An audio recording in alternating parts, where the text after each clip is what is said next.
I feel nauseous, believe me. Never had a lot of shit come easy. Had to work hard, struggle just to be me. Had to rise up just so they could see me.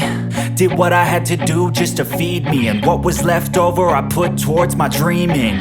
But the only thing in life that has meaning are the things you gotta work for, believe me.